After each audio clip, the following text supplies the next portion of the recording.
दोस्तों, मैं पीके पटेल आप सभी का सक्सेस पॉइंट पे स्वागत करता हूं।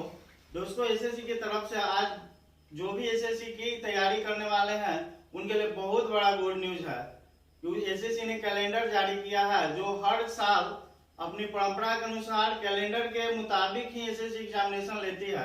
तो अभी तक यदि आपने एसएससी की तैयारी के लिए नहीं सोचा है तो अभी से भी कुछ नहीं बिगड़ा। यहाँ पे अभी से भी आप आ सकते हैं, क्योंकि जब जागो तभी सवेरा है। क्योंकि एकमात्र एसएससी का जो है अपडेशन एकदम करेंट रहता है। और मैं खुद सीजीएल के लिए 3 बार सिलेक्ट हुआ हूँ, तो मैं सारे एक्सपीरियंस आपके साथ शेयर करूंगा कि किस तरह से प्रिपरेशन करना है। और कैलेंडर के अलावा आज हम प्रिपरेशन की भी बात करेंगे कि किस तरह एक एक सब्जेक्ट का प्रिपरेशन की बात करेंगे, सारे पोर्शन जो भी हैं कि किस तरह तैयारी किया जाए। तो बने रहिए मेरे साथ।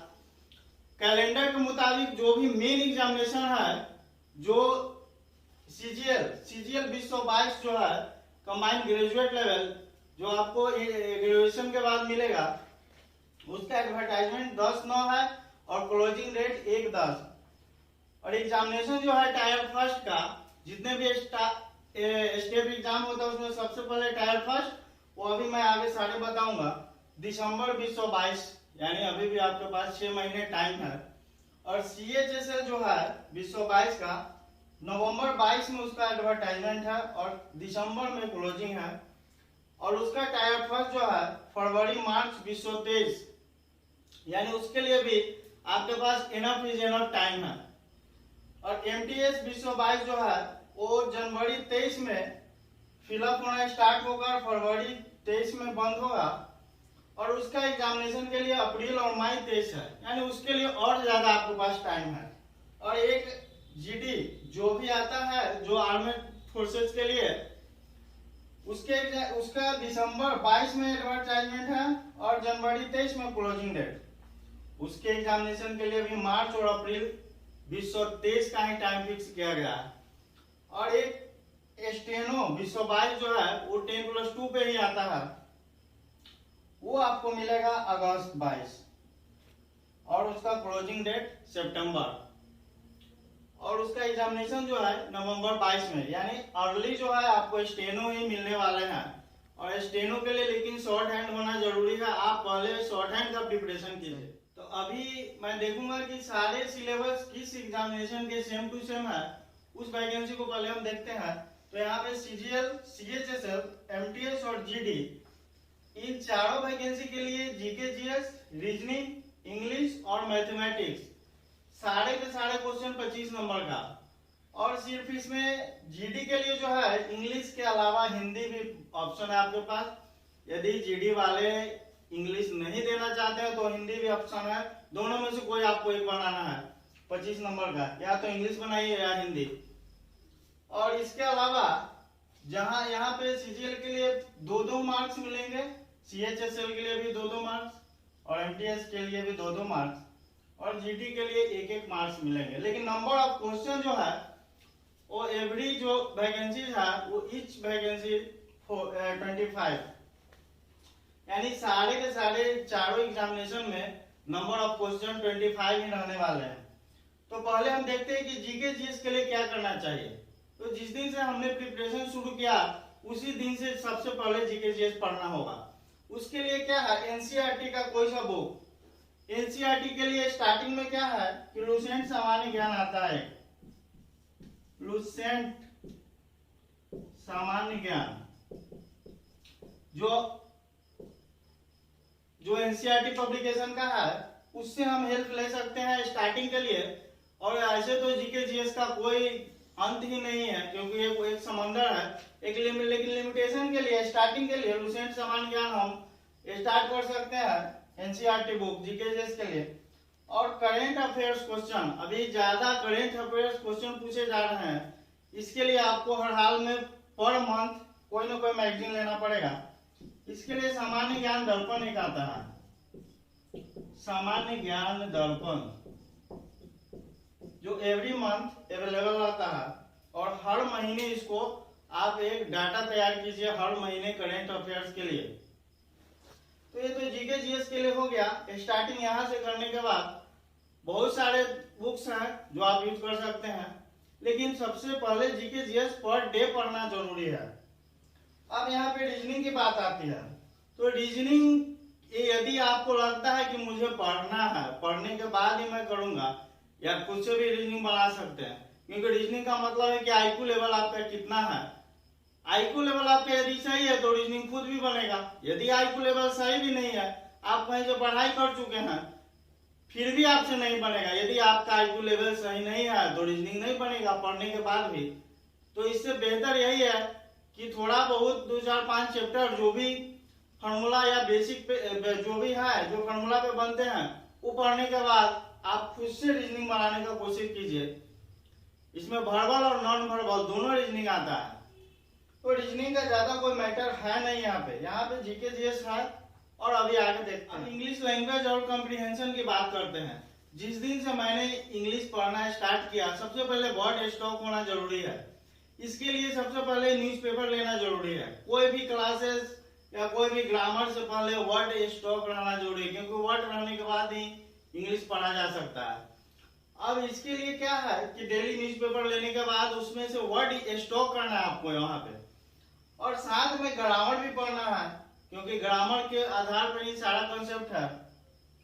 लेकिन न्यूज़पेपर जो है वो 50% आपका न्यूज़पेपर जो है इंग्लिश कवर करेगा। टायर 1, टायर 2 या कोई भी एग्जामिनेशन के लिए न्यूज़पेपर 50% आपका इंग्लिश को कवर करेगा, और वर्ड होना जरूरी है। तो इस कॉन्सेप्ट के आधार पर इसकी तैयारी किया जाता है इंग्लिश कॉम्प्रिहेंशन का। जब वर्ड स्टॉक और ग्रामर जब होगा तो आप सेंटेंस या पैसेज या क्लोज टेस्ट सारे के सारे धीरे धीरे करना स्टार्ट कर दोगे। अब बात करते हैं मैथ्स की, जो कि मैथ्स में ज्यादा से ज्यादा अभी जो है एडवांस मैथ पूछने का सिलसिला शुरू किया एसएससी ने। तो यहाँ पे पहले तो क्वांटिटेटिव एप्टीट्यूड है, जो जनरल अर्थमेटिक मैथमेटिक्स, वो आपको पढ़ाई करना है पूरा सिलेबस। जो भी अर्थमेटिक का चैप्टर स्टार्ट होता है नंबर सिस्टम से, एलसीएम एचसीएफ सिंप्लीफिकेशन, जो भी percentage, profit loss, average, ratio, proportion, जो भी है सारे के सारे आपको चैप्टर वाइज पढ़ना है। और जब अर्थमेटिक खत्म होने के बाद फिर आपको एडवांस पे काम करना है। एडवांस का जो भी चैप्टर है वो भी चैप्टर वाइज, और फिर डीआई पे। अब ये तीनों पोर्शन करने के बाद आपको एसएससी का प्रीवियस क्वेश्चन को सॉल्व करना है। कोई जो भी सब्जेक्ट अभी यहाँ पे है इंग्लिश या मैथमेटिक्स, वो जब प्रिपरेशन आपका हो गया, आप पढ़ाई पूरी कर लिए, उसके बाद आपको प्रीवियस ही करना है। अदर कोई चीज पे ध्यान नहीं देना है, कौन कहाँ क्या कर रहा है, क्या हो रहा है, नहीं हो रहा है। आपको सिर्फ प्रीवियस क्वेश्चन को सॉल्व करना है, उसी का प्रैक्टिस करना है। अब यहाँ पे अब बात कर रहे हैं, वो तो सेम सिलेबस चारों के चारों एग्जामिनेशन में थे, इसलिए उसके बाद अब टायर सीजीएल का टायर 2 यानी सेकेंड स्टेज में क्या एग्जामिनेशन होगा। तो यहाँ पे पेपर 1 और पेपर 2 यानी मैथमेटिक्स जो है टोटल सेम टू सेम यही सिलेबस है इसमें, लेकिन 2 घंटा के एग्जामिनेशन में 100 क्वेश्चन 200 मार्क्स का रहेगा, यानी एक क्वेश्चन 2 नंबर का। और पेपर 2 में इंग्लिश लैंग्वेज एंड कॉम्प्रिहेंशन जो है वो 200 क्वेश्चन 200 नंबर का ही रहेगा 2 आवर के लिए, यानी ये सेम डेज में दोनों एग्जामिनेशन होने को है, पेपर 1 पेपर 2। और जितने सारे पोस्ट है सीजीएल में उसके लिए पेपर 1 और पेपर 2 कंपलसरी है। बाद बाकी पेपर 3 जो है स्टैटिस्टिक्स जो है वो आप चॉइस यदि डालते हैं तभी आपको स्टैटिस्टिक्स का 100 नंबर क्वेश्चन सॉल्व करना है 200 के लिए। और पेपर 4 भी अकाउंट्स वाले के लिए है, फाइनेंस एंड अकाउंट। यदि आप सिलेक्ट करते हैं इस पोस्ट को तभी पेपर 4 देना है, यानी टायर 2 में पेपर 1 और पेपर 2 कंपलसरी है ऑल ओवर द पोस्ट के लिए। लेकिन बाद बाकी दोनों नीचे आपकी चॉइस के ऊपर है। सीजीएल टायर 1 और 2 जो था ऑनलाइन एग्जामिनेशन सीबीटी एग्जामिनेशन था, लेकिन टायर 3 जो है वो पेन और पेपर मोड में है। यहाँ पे डिस्क्रिप्टिव पेपर आपको लिखना है 100 मार्क्स का, इंग्लिश और हिंदी दोनों ऑप्शन है। इसके अलावा भी बहुत सारे जो भी भाषा है उसमें भी आप लिख सकते हैं, वो सारे ऑप्शन रहते हैं। 100 नंबर का है 1 घंटा का एग्जामिनेशन। और टायर 4 में जो है वो स्किल टेस्ट है, यानी कंप्यूटर प्रोफिशिएंसी टेस्ट CPT, जिसमें आपको एक्सेल या वर्ड ये सब रिलेटेड काम करवाया जाएगा। और data entry speed test DEST, यानी स्पीड टेस्ट के लिए आपको टाइपिंग स्टार्ट करना होगा इंग्लिश टाइपिंग के लिए। और मैक्सिमम यदि एक्यूरेसी सही है तो आपका स्पीड 35 होना चाहिए। ऐसा नहीं कि 40 स्पीड 45 स्पीड है और एक्यूरेसी ही नहीं जा रहा तो आप फेल हो जाइएगा। तो यहाँ पे टाइपिंग के लिए आपका एक्यूरेसी रहना चाहिए, वो स्पीड जो है वो 35 के आसपास रहना चाहिए, तो आप आसानी से क्वालिफाई कर जाओगे। CGL का जो भी एग्जामिनेशन टायर फर्स्ट से स्टार्ट हुआ सारे नंबर ऐड होते हैं। टायर फर्स्ट जो भी 200 नंबर का था ऐड, टायर सेकंड का पेपर 1 और पेपर 2 का जो था सारे में कंपलसरी था, वो सारे ऐड होंगे। यदि 3, 4 भी आप दिए हैं तो सारे आपका ऐड होगा। और लास्ट में 100 नंबर डिस्क्रिप्टिव है, इसको भी ऐड किया जाता है। इसलिए कोई यहाँ पे पेपर जो है वो क्वालिफाई नहीं है, सारे के सारे मार्क्स जोड़ के ही आपका मेरिट देखा जाएगा या आपका रिजल्ट होगा। इसलिए आप सारे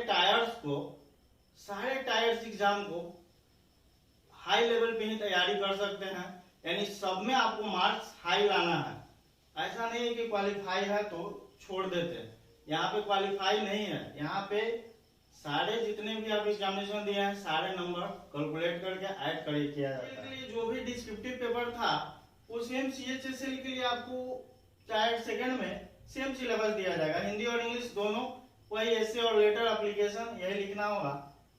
और यहाँ CHSL के लिए 200 PT के अलावा टायर फर्स्ट के अलावा टायर सेकंड का भी नंबर ऐड होगा, यानी जो 100 नंबर का पे डिस्क्रिप्टिव है ये भी ऐड होगा।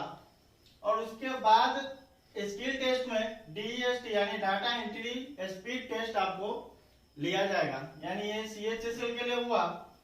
और MTS के लिए भी PT तो सबका सेम सिलेबस था, इसमें भी डिस्क्रिप्टिव है सेम ही, लेकिन यहाँ पे नंबर ऐड नहीं होता है, यहाँ पे सिर्फ क्वालिफाई करना है आपको। यानी MTS के लिए 200 का जो आपने टायर फर्स्ट दिया है उसी आधार पे आपको मेरिट होना है, और डिस्क्रिप्टिव सिर्फ क्वालिफाई कर लेना है, नंबर ऐड नहीं होना है। और GD के लिए जो PT टायर फर्स्ट के अलावा हमने 25 क्वेश्चन जो था उसके अलावा सिर्फ फिजिकल टेस्ट पास करना है, जो भी आपका दौड़ या हाई जंप लॉन्ग जंप जो भी है यही सब करना है। तो दोस्तों ये सारे के सारे SSC के सारे पोस्ट के जो है डाटा थे, और आप उम्मीद है कि आप SSC की तैयारी बिल्कुल करने की सोच लिए होंगे कि हाँ मुझे अब SSC ही करना है, क्योंकि आपको जो वैकेंसी वर्तमान में मिल रहा है उसी को आप फतह कीजिए। वेट नहीं कीजिए कि हमें यही वैकेंसी चाहिए या वो वैकेंसी चाहिए या नहीं मैं इसको करूंगा। आपके सामने जो वैकेंसी है उसी की तैयारी करके आप एक बेरोजगारी का जो धब्बा है आपके ऊपर उसको आप हटा सकते हैं। और मैं आपके साथ हमेशा हूँ। Thank you, bye bye.